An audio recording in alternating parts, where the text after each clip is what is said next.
자, 오늘은 1300년 동안이나 풀리지 않은 아주 오래된 역사 미스터리 속으로 한번 들어가 볼까 합니다. 몰락한 왕국의 마지막 저항에 대한 이야기죠. 한 왕국이 무너질 때 그 남은 사람들은 과연 어디서 마지막으로 싸웠을까요? 이게 바로 오늘 우리가 파헤쳐볼 이야기의 핵심 질문입니다. 때는 서기 660년, 백제의 심장부, 수도 사비성이 함락됩니다. 이걸로 끝이었을까요? 아니에요. 싸움은 끝나지 않았습니다. 살아남은 사람들이 주류성이라고 불리는 지금은 사라진 요새로 모여들었거든요. 근데 이 주류성이 도대체 어디냐? 이게 아직까지도 한국사에서 가장 큰 미스터리 중 하나로 남아있다는 겁니다. 자, 그럼 이제 본격적으로 한번 파고들어 볼까요?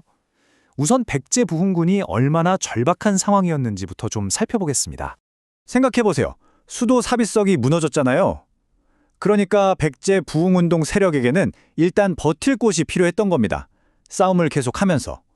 저 멀리 바다 건너 동맹국인 외에서 지원군이 올 때까지 말이죠.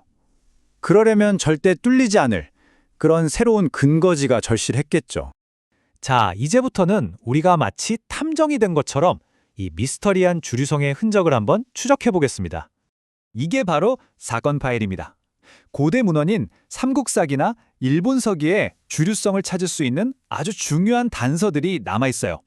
이름은 주류성, 주유성, 두율성, 한자 표기는 조금씩 다른데 아마 같은 우리말 소리를 옮겨 적은 걸로 보입니다. 그리고 지형을 보면요, 산이 험하고 계곡이 좁대요. 지키기는 쉽고 공격하기는 어렵고 땅은 또 척박해서 농사짓기엔 별로고 바다랑 백촌이라는 곳에서 가깝다고 합니다. 마지막으로 이미 함락된 수도 사비성과는 꽤 멀리 떨어져 있어야 했죠. 이 조건들을 다 모아보면 와, 여기 정말 보통 장소가 아니었구나 하는 걸 알 수 있죠. 그래서 지난 수세기 동안 정말 많은 곳들이 여기가 주류성 아니냐 하는 후보지로 거론됐습니다. 이제부터 그 유력한 용의선상에 오른 곳들을 하나씩 짚어보겠습니다. 여러 후보지가 있었는데 여기서 아주 결정적인 기준이 하나 등장합니다. 바로 바다와의 거리예요. 왜냐? 왜 지원군을 받아야 했으니까요. 바다가 그야말로 생명줄이었던 거죠. 자, 보세요. 홍성의 학성산성은 너무 작고 험하지가 않고 청량 계봉산성은 사비성이랑 너무 가까워요. 세종 당산성은 주변이 다 비옥한 농지라 기록과 안 맞고요. 정읍의 두숭산성은 여러모로 유력해 보였는데 바다에서 너무 멀었어요. 그래서 이 후보지들은 하나씩 용의선상에서 지워지게 됩니다. 자, 이렇게 다른 후보들이 하나씩 탈락하고 나니까 이제 모든 단서가 단 하나의 장소를 가리키기 시작합니다. 바로 부안에 있는 우금산성입니다. 지금부터 이곳을 집중적으로 파헤쳐보죠. 무려 3,960m. 이게 바로 우금산성의 성벽 둘레입니다. 전북 해안가에 있는 산성 중에서는 가장 큰 규모예요. 이 어마어마한 크기만 봐도 느낌이 오죠? 그냥 작은 방어시설이 아니라 그야말로 하나의 거대한 군사도시였다는 겁니다. 그러니까요, 핵심은 이거예요. 우금산성이 역사 기록에 나오는 주류성의 조건하고 정말 놀라울 정도로 딱 들어맞는다는 겁니다. 사방에 가파른 경사로 둘러싸여 있고 드나들 수 있는 길은 좁은 계곡 하나뿐.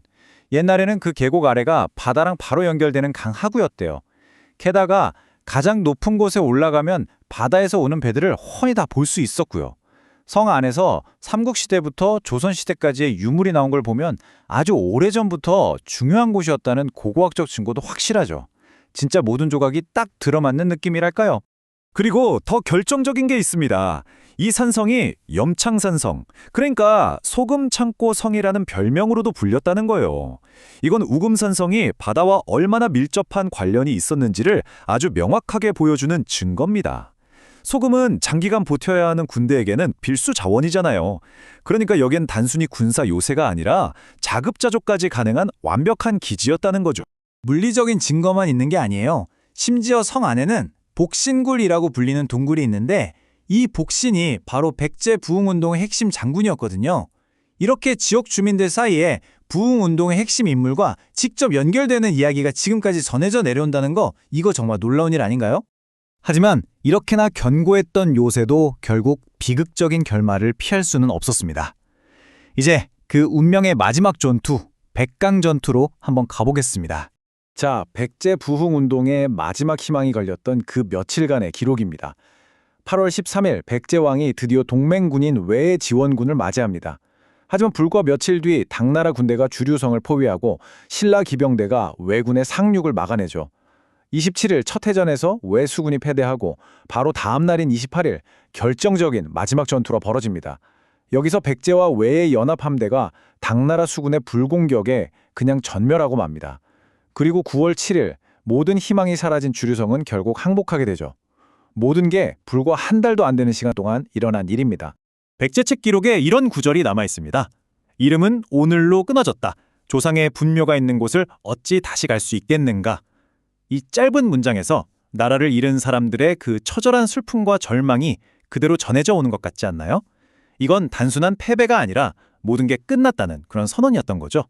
전투는 끝났습니다. 하지만 이야기는 아직 끝나지 않았죠. 이 모든 증거와 사건들이 과연 우리에게 무엇을 남겼을까요? 그렇다면 이 사건은 완전히 종결된 걸까요? 사실 그렇지는 않습니다. 이렇게 압도적인 정황 증거에도 불구하고 우금산성이 바로 주류성이다라고 이름이 딱 적힌 그런 결정적인 유물은 아직 발견되지 않았거든요. 바로 이 점이 역사 탐구의 묘미이면서 동시에 한계인 거죠. 하지만 이야기는 여기서 끝나지 않습니다. 백제가 멸망했지만 그 정신, 그 유산은 그 땅에 남은 사람들에게 이어졌습니다.